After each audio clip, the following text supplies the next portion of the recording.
Thank you so much for joining our session today, Inclusive Technology Tools to Support Literacy. Your presenters for today are Assistive Technology Coaches Jared Andros, Karen Halm, and Sarah Hussein Bazar.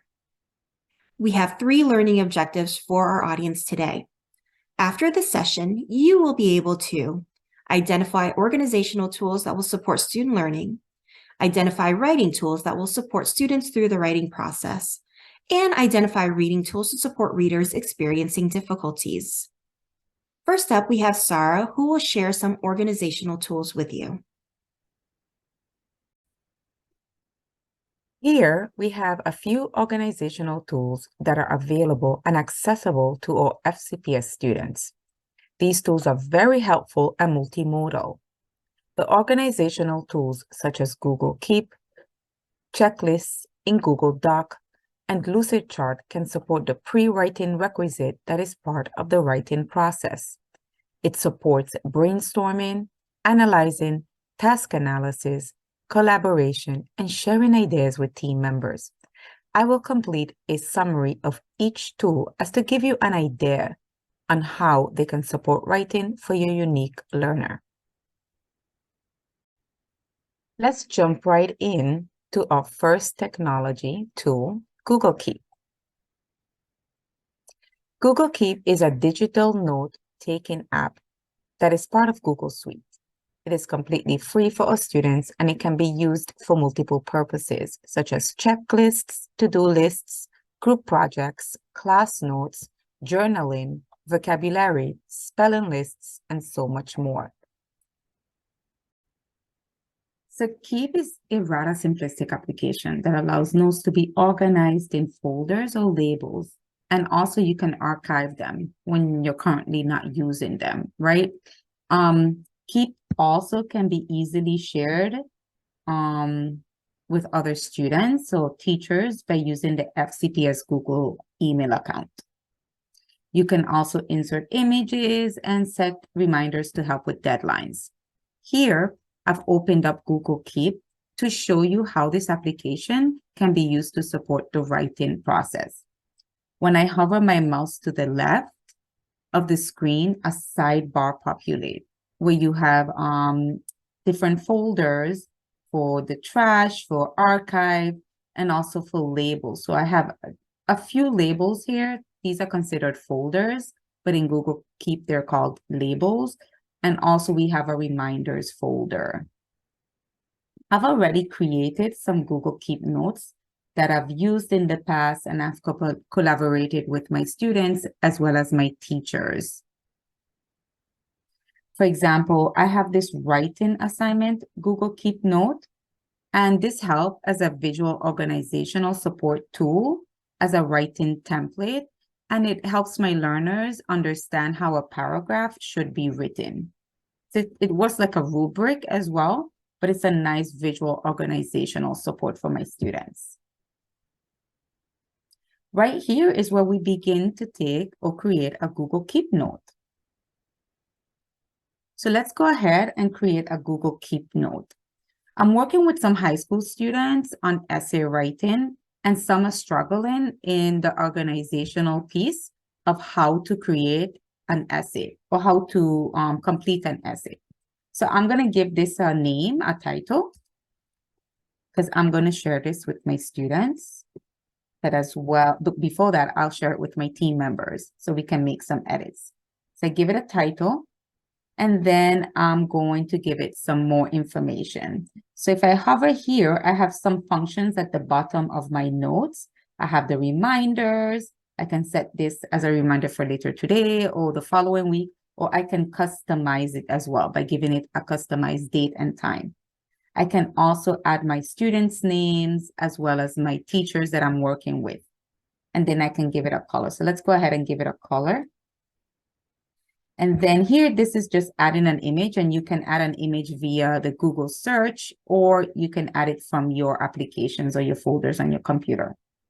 And this is the archive folder as well. So if I archive this note, it will take it back to my archive folder. This is your undo and your redo button. And this is a more option function. So these 3 little buttons here, I want to add some check boxes. So right here, I'm going to start my content of what I want to add here. So I'll do the introduction first, then I have body.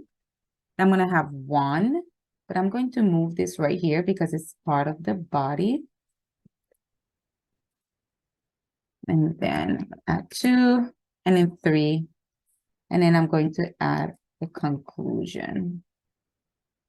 So right here, I have completed my Google Keep Note. This will be a nice organizational support, a visual support that will give my students an understanding of how to create an essay.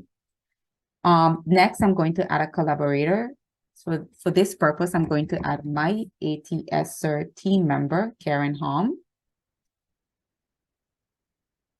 And then also another note, when I'm done, for example, okay, I checked off the introduction. So that's going to also give me, I've checked it off, so I don't need to worry about that.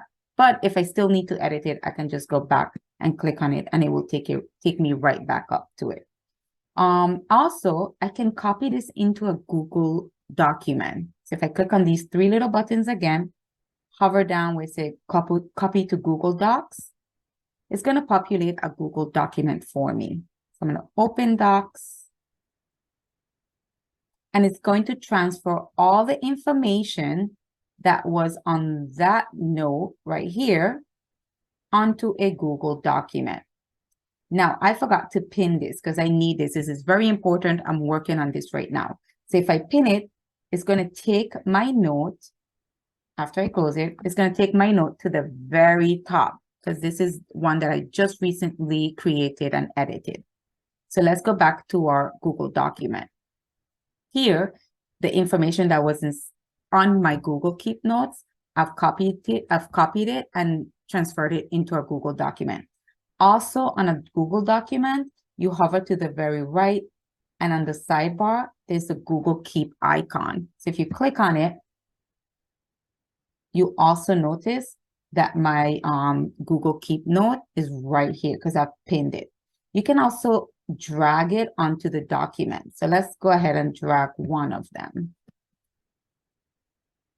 Let's go ahead and we can drag this, one of this. This is good to drag it. It's an image, so we can drag it here. And then it will take all of this information onto the Google document, because all I did was just drag and drop. And I can do the same thing for another one. We click on this, let's see. Oh, you can also click on the three little buttons and then just say, select add to document. And it will add it to the document. Or if you want to open it up in Keeps, you can do so by selecting open in Keep.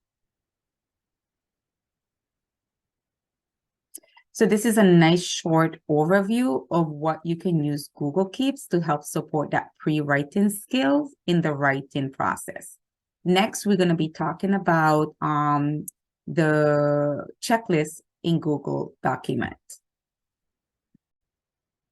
Google Docs has added a very cool feature called checklists. It's a great way to keep track of your important tasks. The cool part of this feature is that it is interactive, which helps you connect and collaborate with your team, including assigning tasks and deadlines about an ongoing project with your team members. So we're going to open up a Google Docs so I can show you how you can start a new checklist in Google Docs.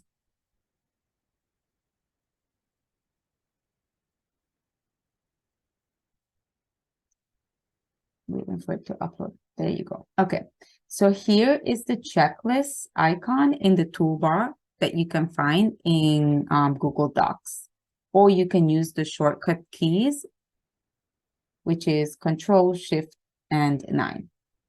So I'm going to click on it, and I'm going to start listing some items on my checklist. So I'm still working on the essay writing for my high schoolers. So I'm going to add some items onto my checklist.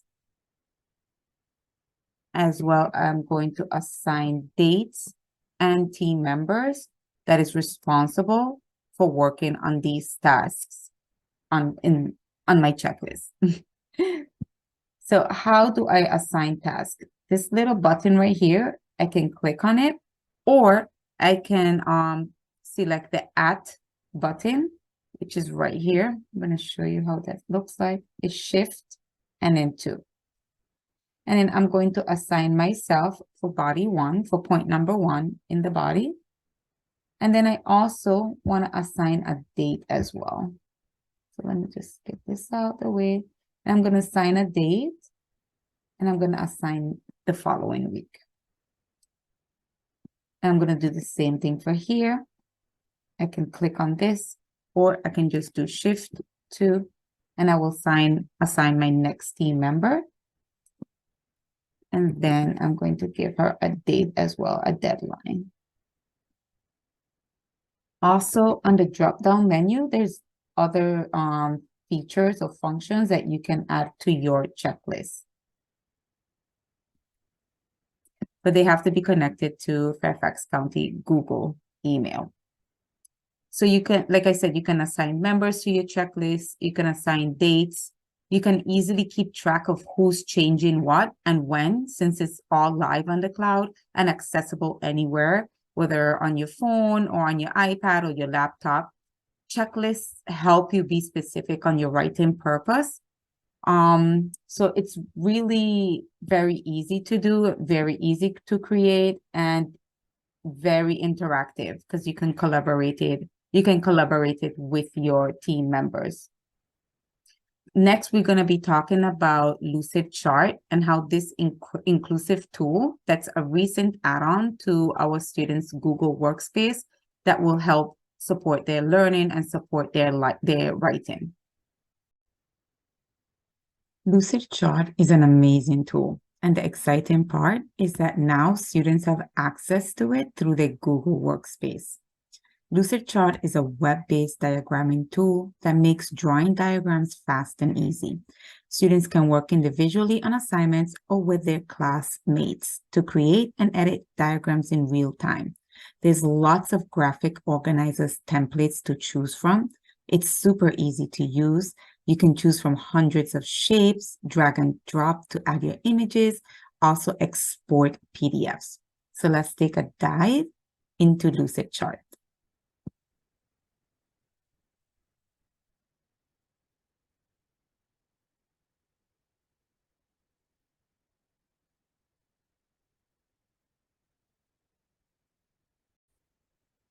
So we have LucidChart up and running on the screen. If you hover your mouse or your cursor to the left of the screen, there are a few listed icons that help you navigate LucidChart. The first icon is the plus icon. It gives you a choice to create a blank document within LucidChart or create from a template. You also can create a folder or be part of a team folder. And lastly, students can also join a current LucidChart document via an ID that was shared or will be shared by their teachers. There's also the Home and Documents button or icon, which will show you recent templates that you have worked on or you shared with your team members. Then you have the template icon, which gives you access to different templates to choose from. Then there's the education template, which is the Lucid for Education. You can filter your search by grade level, subject, content, or be specific within your search.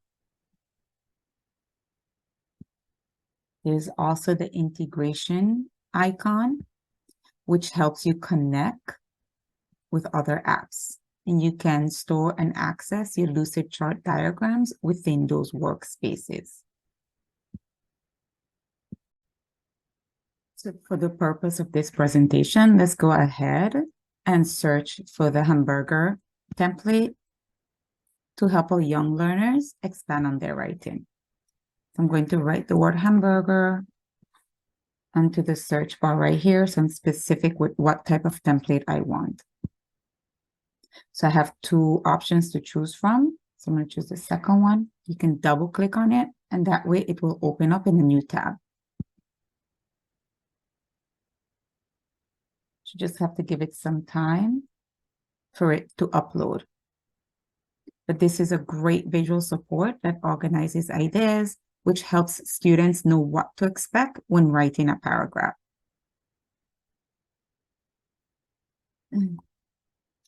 To the very bottom, you have the zoom option, so you can zoom in or out. Also, to the very left, you have options of adding shapes or images, or you can search for specific shapes as well.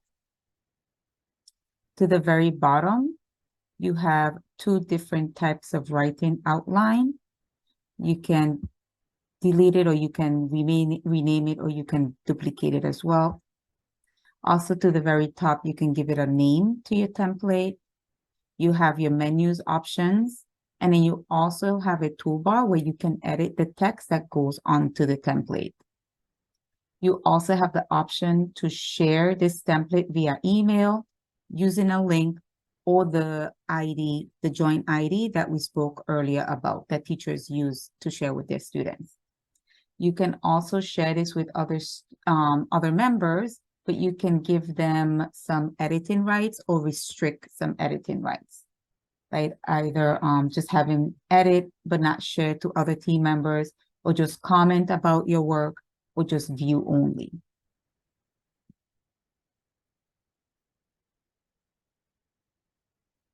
At the very bottom, I noticed that there was an option to this template. So the second option, I feel like it's more for higher level students, such as our high schoolers. And this helps put together their paragraphs into an essay. It's a really great organizational visual support that helps the essay flow nice and easy. So let's go back to our hamburger template. And I'm going to zoom it in again because I'm unable to see. So let's double click on it. That way you can edit your template. So my topic sentence, it's going to be something about spring break. So I'm not going to spend too much time on it because of the purpose of this time. However, I just want to give you an idea of what you can use this template for, especially for our young learners or elementary kiddos. So our topic sentence would be something that I had such a great spring break. And then the other details that you can add onto this template is to help elaborate more on why the spring break was such a great time for you. So you have some supporting sentences that you can add. And then at the very bottom, you have your concluding sentences. So again, this is a great visual organizational support that helps a student know what to expect when they are writing a paragraph. I really hope that the information I shared about inclusive organizational technology tools were helpful to promote independence in the writing process for our unique learners. Up next is Jared, and he will be sharing about inclusive writing technology tools. Enjoy the rest of your presentation. Hello, my name is Jared Andros, and I'll be showing you some writing tools that can benefit all learners. The first one I want to show you is found in Microsoft Word. You just go ahead and open up a Word document, click on the tab, and this should pop up, just a blank document here. And before we start using the word prediction software that I want to show you, we have to enable it. So the way that you do that is you go into your Windows key and you click on settings. And the easiest way for me, and perhaps for you, is to just type typing in the search bar. So just typing, and then you'll see typing settings, and you just go ahead and click on that. And then you just scroll all the way down until you get to the hardware keyboard. And so you'll have this question here that show text suggestions as I type. And currently that's off, but let's go ahead and turn it on, and that will enable text suggestions as you type. So we'll go ahead and close that out. And so here you have your blank document and Microsoft Word. And I'm just going to write something. I'm going to pretend like the writing needs to be about my weekend. So this could be like an elementary student typing. So over the weekend, so as you see, as I start typing over, the word comes up, so I can click on that, or it's even predicting that I'm going to say over the, which is exactly what I was going to say. So over the weekend, go ahead and click on that. I had a soccer game.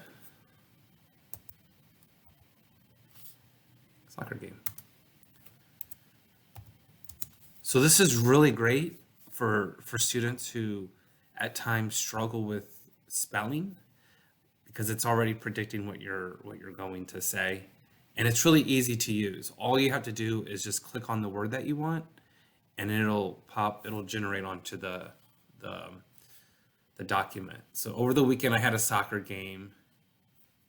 Let's go. And so watch, I just click on it, and mine didn't pop up. My team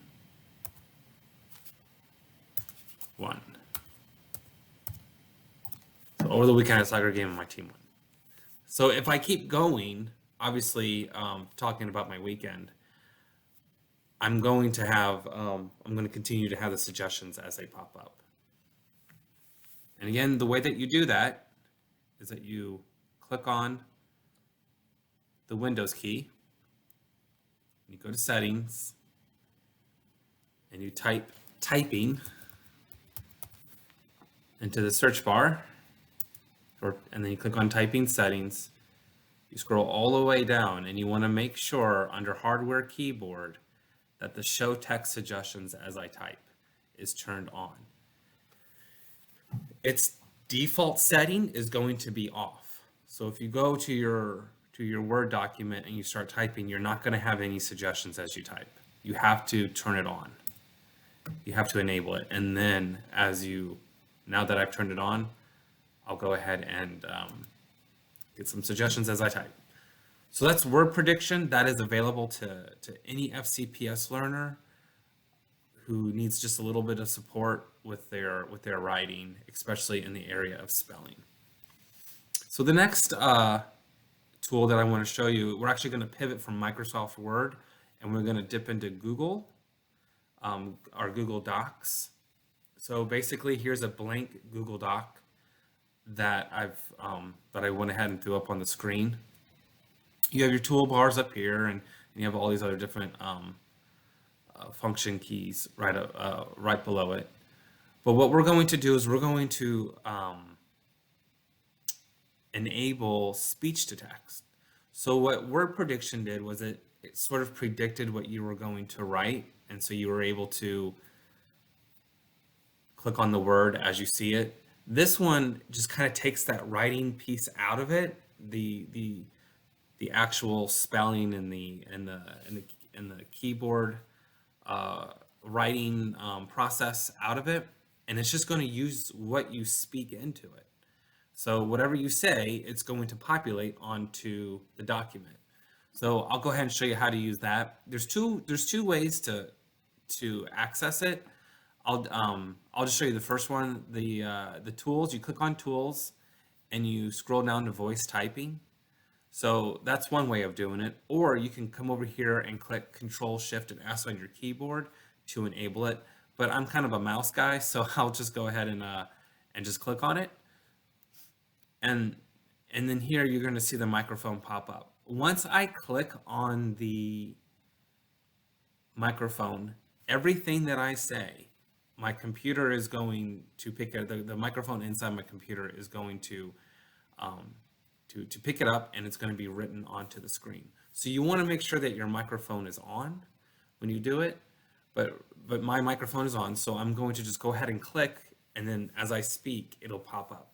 I also want you to notice that when I'm done with the sentence, I'm going to say period, and it'll put it in. That's how you put in your punctuation. So again, I'll go with the same over the weekend writing prompt. Over the weekend, I had a soccer game, and my team won, period. So it picked up everything that I said, and this is a great tool for students who sometimes have thoughts in their head that it's hard to put to go from your creative spaces in your head to the paper. So if they can just communicate it, it makes the writing process a lot easier for a lot of our students. I just wanted you to see that I did have to say period at the end, and that to stop the computer picking up my voice, to stop the voice typing, I should say, I had to click the mouse or the microphone again. So there's just the two things that I want you to know about it, is how to enable it, and that you do have to use punctuation. Most students forget that you have to say period at the end of each sentence to pick it up. The next one that I want to show you is what we call Google Tables to Text, or you could probably just say Tables to Text if you wanted to. So this is an example of what it looks like. It's really easy to create. So the way that you would do it is, again, this is found in Google, and you would just go to your Tools key. Up here, you would click on Insert, and then you'd come over here to Tables, and I'm going to do a 3x6. And that's basically how you create the grid that I have right here. And if you need to, you can expand it in different ways. You can make that bigger if you want to. You can make this column shorter, or you can make rows bigger, rows shorter, however you want to do it. So I'm going to go ahead and get rid of that now that you know how to set it up, because I have this one right here already made for us. One of the things that I like to do, because I think it creates a really good boundary and it's aesthetically easier to look at, is if I shade this middle column a different color. So I'm just going to go with blue. And so I think it's kind of easier to look at, and it kind of separates the columns. So you're going to see here, I have parts of a paragraph. I have a main idea, 3 detailed sentences, and a conclusion. And then here I have an example. So an example of my main idea is my introductory sentence, first, next, then, and then my conclusion sentence. This can really be anything that you want to do. Sometimes this is a great place to put a sentence starter. So if I'm going to type in over the weekend, if the writing prompt is over the weekend, you can just go ahead and just delete this and just put in over the weekend,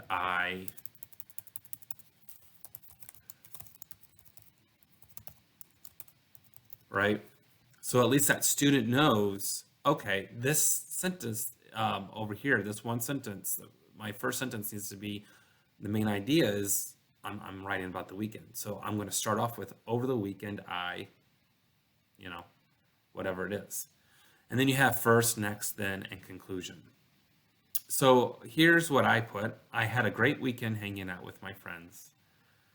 First, next, and then. See how I have, I just kind of started it with the words that were given to me in my example. So first we biked around the neighborhood. Next we played soccer at the playground.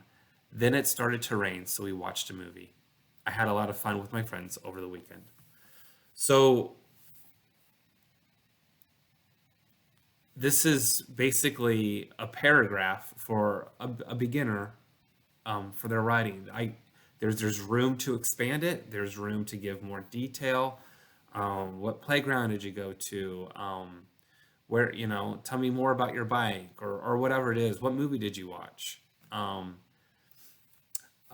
all those different things can be expanded upon, but this is just a beginning paragraph for an introduction into writing a paragraph. So what we have to do is we have to somehow get the writing to come into being a paragraph, because you just can't hand this in as it is without it being, we need to put it in paragraph form. So the way that you would do that is you would just copy, you would highlight it by clicking on the left, the left click of the mouse, and then you would right click, and then you would click copy, and then you would just right below it, you would right click again, and then paste without formatting. Or you can do your keyboard Control-Shift-V. So paste without formatting. And so here I have exactly what I wrote, but it's now, it's not formatted the same way. So all I need to do is I need to just go ahead and put it together to make it look like a paragraph. So I have my main idea, I have 3 details, and a conclusion. This is a really great tool for students who need the paragraph to be broken down into sentences. It's a really good tool for your beginners when it comes to writing. Instead of them thinking in in paragraphs, they can think in sentences that they'll see over time form into a paragraph. So it's a really great tool for that. I also want you to know that if I go ahead and delete this, I can also enable to go to tools, my voice typing. Over the weekend, I had a great time with my friends.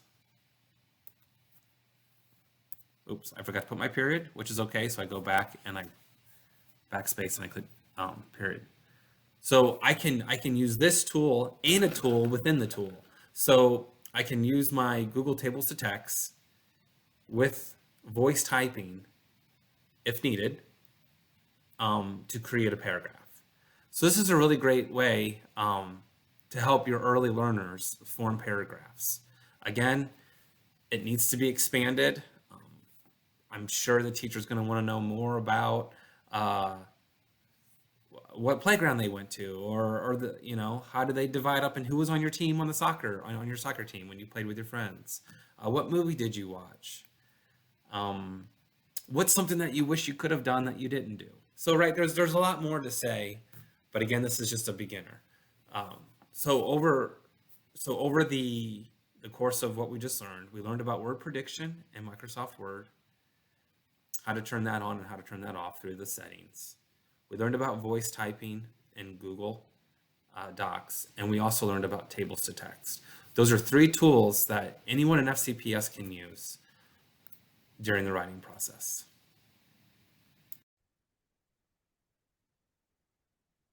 Thanks, Jared. Now I'm going to show you some really neat reading tools. The tools we're going to talk about today are Natural Reader, Summary, Rewordify, and Text Compactor. These tools are all free and don't require a login. The first reading tool we're going to talk about today is Natural Reader. Natural Reader is a text-to-speech tool that converts text into natural-sounding audio. It can read text aloud from a variety of digital sources. Various formats include online, Windows desktop app, Chrome extension, and a mobile app for iOS and Android. It enables students to be more independent with reading. Natural Reader easily allows students to drag or drop text into a given space, and the tool will read the text aloud to the student. Let's go ahead and open up Natural Reader. So let's say our student is doing some research on George Washington. Let's go on to National Geographic Kids and take a look at this article on George Washington. So as you can see, for some of our readers, this is a lot of text. Some students will find it difficult to read all this text on their own. So for students who benefit from Read Aloud, we can copy some of this text and paste it into Natural Reader. So let's go ahead and grab the first 2 paragraphs. And we're going to copy it. You can hit Control-C, or you can do right-click, copy. Let's go back to Natural Reader. and we're going to put it right into this space. We're going to paste it by hitting Control V, or you can right click and press paste. Okay, so we're going to put our cursor right at the beginning there, and we're going to go ahead and press play. The son of a landowner and planter, George Washington was born on February 22, 1732, in the British-ruled colony of Virginia. His father died when he was 11. Let's press pause. So if you go up here, you can change the speed of the reading. You can go faster.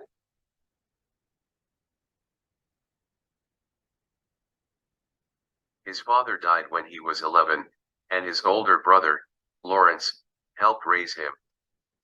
Or you could go slower.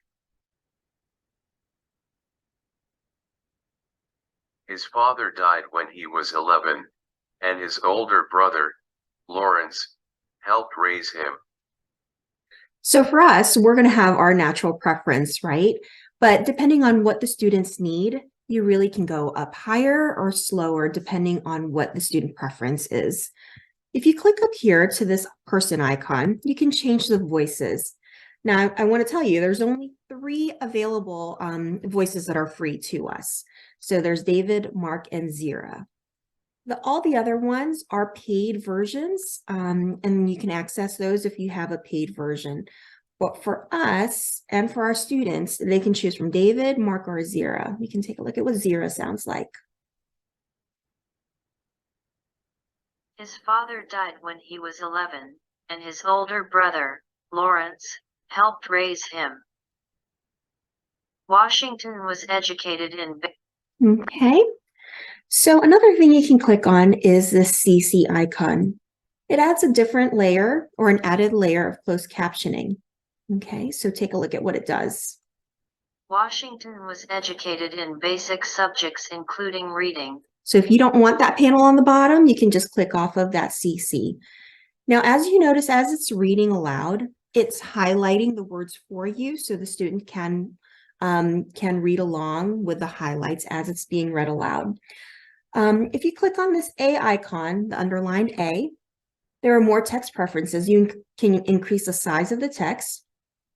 You can adjust the text spacing. And if you click on dyslexia font,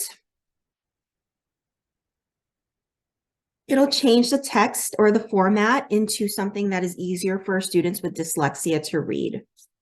Okay. There are additional settings that you can click on if you click on those 3 blue dots at the top.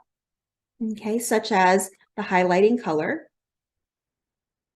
Okay, and you can also do word highlights. If you don't want to, you can turn that off. You can turn it into dark mode. You can also adjust the volume at which it's reading. So again, play around with all of these settings with your student and see what their preferences are. Okay.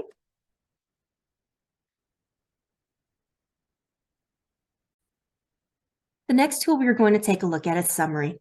Summary summarizes text, articles, websites, essays, and documents. It reduces the text to the most important sentences.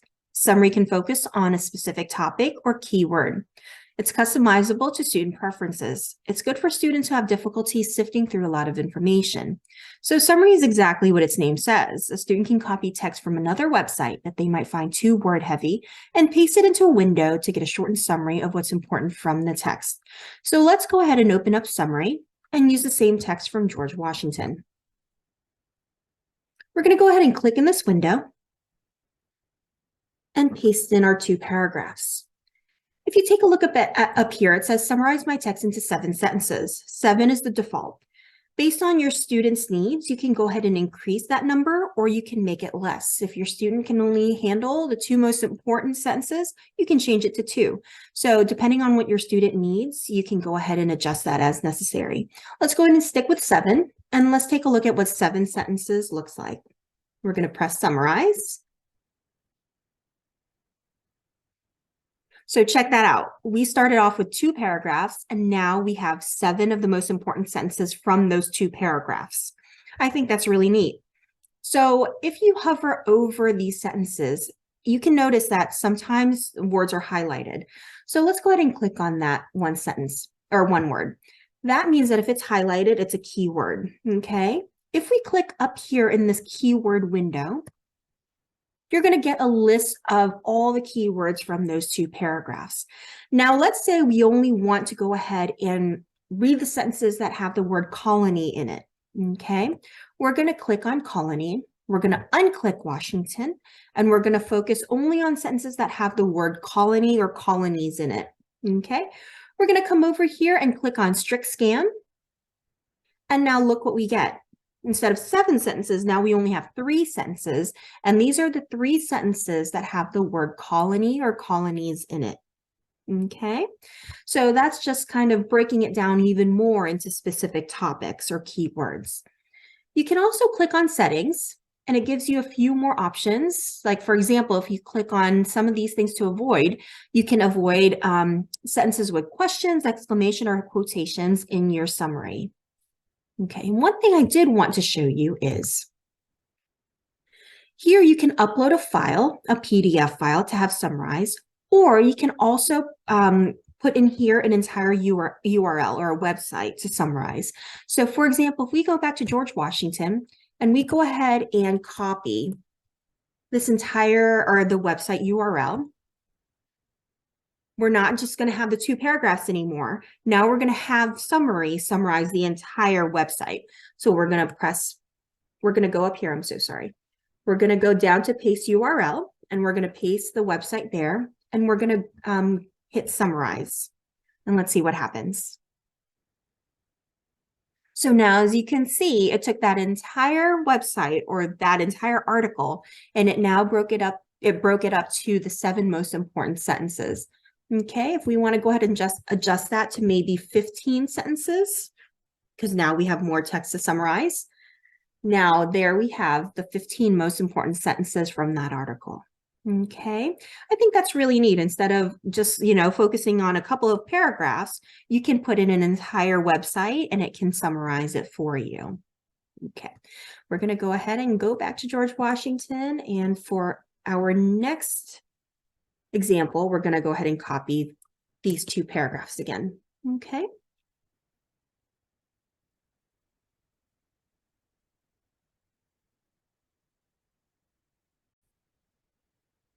The next tool we are going to take a look at is Rewordify. Rewordify simplifies difficult to understand words for better comprehension. It provides definition of words to teach vocabulary with the built-in dictionary. It reduces frustration and improves comprehension when reading difficult text. And it also maximizes the time spent on actual reading versus looking up definitions. So Rewordify is another simple yet helpful tool. So we still have the George Washington text copied. So we're going to go ahead and open Rewordify. And we're going to click in this yellow box and paste our text. Okay. Now we're going to go ahead and click on Rewordify text. And as you can see, it didn't shorten the text. What it did was it took words that it felt were difficult to understand and it changed it into more understandable terms. So you know what words were changed because of the highlights. So this cluster of words is highlighted. And if you click on it, so group of people or other living things, if you click on it, the original word was colony. Okay, let's take a look at this one. Good qualities, advantages, friendly, and respectful. We know it was changed because it's highlighted. So if you click on it, the original word was virtues. Okay, so like I said, there is a built-in dictionary. You can also go ahead and click on any other word and it will give you a definition. So if you click on college, it'll give you the definition of that word. Okay. So there are other settings that you can play around with. You can change the rewordifying level. It could go to easiest, which, you can have 12 or more words change, or you can go to hardest, which means no words are changed. You can change highlights. You can change it from yellow to green, blue, or none, depending on what the student's preference is. Okay. Another neat feature of Rewordify is you can click on parts of speech. If you have if you're a teacher and you're teaching words of speech or parts of speech, or you're a student and you only want to focus on a specific parts of speech, so you can click off of, so for example, up here you have noun, pronoun, verb, adjective, adverb, conjunction, preposition, article, or interjection. Let's say you only want to focus on adverbs. We're going to click off of all of the other words. and they are color-coded. So now you have only orange highlights, and those are all of your adverbs within that text. Okay, I think that's a really neat way to learn parts of speech.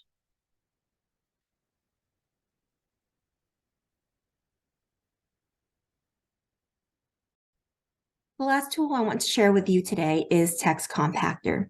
Text Compactor is an online automatic text summarization tool. It helps readers process overwhelming amounts of information. It shortens text to the most important information. It works best on expository and nonfiction text. It's not recommended for use with fictional text. Okay, so for our example, we're going to go ahead and use the same George Washington article. We're going to go ahead and open up Text Compactor.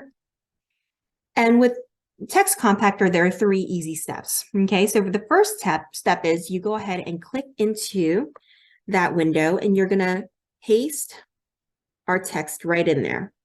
Okay, so there you have it. We have our 2 paragraphs. Now what we're going to do is we're going to go to step 2.